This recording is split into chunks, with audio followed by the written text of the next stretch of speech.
हुआ होता है, इनका तजुर्बा होता है, लिहाजा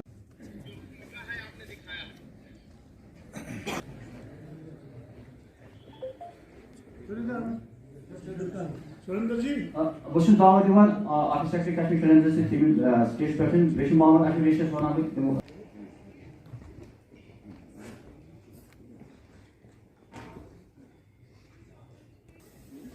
औज़ु बिल्लाहि मिनश शैतानिर रजीम बिस्मिल्लाहिर रहमानिर रहीम।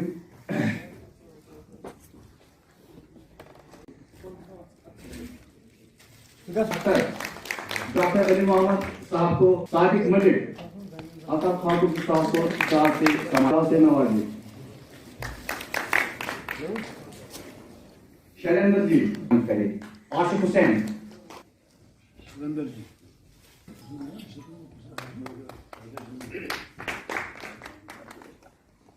दावत देता हूँ मोहम्मद अखिलेश साहब को यहाँ पर आए अपने बात रखिए और XMLC और इलेक्शन प्रोसेस के लिए आज हम लगे हुए हैं ताकि हम जो हमारी थीम है इस सारी कार्रवाई की पार्टी का वर्कर है उसको पता है। हम सबसे पहले देश को प्रिय बंधु का शुक्रिया अदा करना चाहूँगा कि आप शॉर्ट नोटिस पे हमारे इस प्रोग्राम में आए। आज माइनॉरिटी मोर्चा का यहाँ टैगोर हॉल में मुनक्कद हो रहा है प्रोग्राम और इसमें हमारे श्रीनगर डिस्ट्रिक्ट के जो जोमा है, जो कार्यकर्ता है, एक्टिविस्ट है, उनको यहाँ पे बुलाया है। कल चारोरा में थे हम, आज कुपवाड़ा में भी एक प्रोग्राम है। जो ही आज हम अपने कार्यकर्ताओं को तैयार कर रहे हैं कि जो ही चीफ इलेक्शन कमिश्नर इलेक्शन का बिगुल बजा देगा तो भारतीय जनता पार्टी का कार्यकर्ता तैयार होना चाहिए।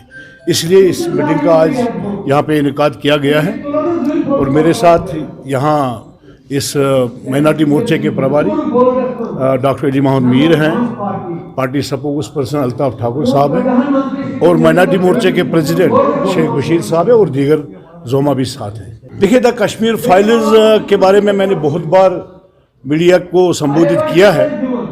आपकी वसादत से कहना चाहूँगा कि वो जो फिल्म है वो खाली पंडितों के ऊपर बनाई गई है और अगर उस पर किसी को ऐतराज़ है, मैं जानता हूँ, मैं बींग ए कश्मीरी, मुझे पता है कि 40,000 लोग कश्मीर में मारे गए हैं। उसमें अगर दिखाया गया है, कोई दृश्य दिखाया है, वो खाली पंडितों के लिए दिखाया है और मुझे लगता है कि जो उस पर ऐतराज़ करने वाले हैं उन्हीं लोगों ने यहाँ कश्मीरी पंडितों को भगाया है।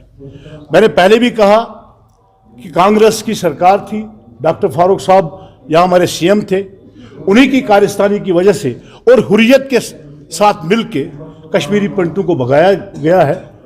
तो वो जो फिल्म बनी है, मैं उसकी जो है बताना चाहूँगा कि वो फिल्म खाली पंडितों के लिए बनी है, तो उसमें कोई किसी को ऐतराज़ नहीं होना चाहिए।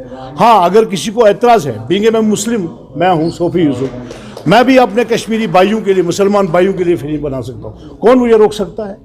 क्योंकि दुनिया के सामने सारा नक्शा हमारे कश्मीर घाटी का आना चाहिए, तो इसलिए उस फिल्म के ऊपर किसी को ऐतराज़ नहीं होगा। पहले मैं आपको बताना चाहूँगा 2019 के बाद आज अगर आप कश्मीर के किसी कोने में भी जाएंगे, कहीं आपको हड़ताल नहीं मिलेगी, कहीं आपको दुकानें बंद नहीं होंगी और मिलिटेंसी का ग्राफ इतना डाउन हो चुका है। अभी भी यहाँ पे मिलिटेंसी, अभी भी पाकिस्तान के इशारों पे कुछ लोग यहाँ काम कर रहे हैं और हमारी एजेंसियाँ जो है उनके खिलाफ मुकाबला कर रही हैं और आने वाले दिनों में मिलिटेंसी का ग्राफ और ख़त्म हो जाएगा। बट जो ये सियासी किलिंग है, ये 90 दशक से लेके आज तक नेशनल कॉन्फ्रेंस के भी बहुत कार्यकर्ताओं को शहीद कर दिया गया, कांग्रेस के भी बहुत कार्यकर्ताओं को भी शहीद कर दिया गया, आज PDP के भी बहुत सारे लोगों को शहीद कर दिया गया। आज अगर BJP के ऊपर वार कर रहे हैं तो ये इनकी बौखलाहट है और इनकी बौखलाहट जो है अभी जल्दी ख़त्म होने वाली है। सिक्योरिटी, देखिए, सिक्योरिटी BJP का काम नहीं है, सिक्योरिटी एजेंसियों का काम है। थ्रेट के हिसाब से सिक्योरिटी मिलती है।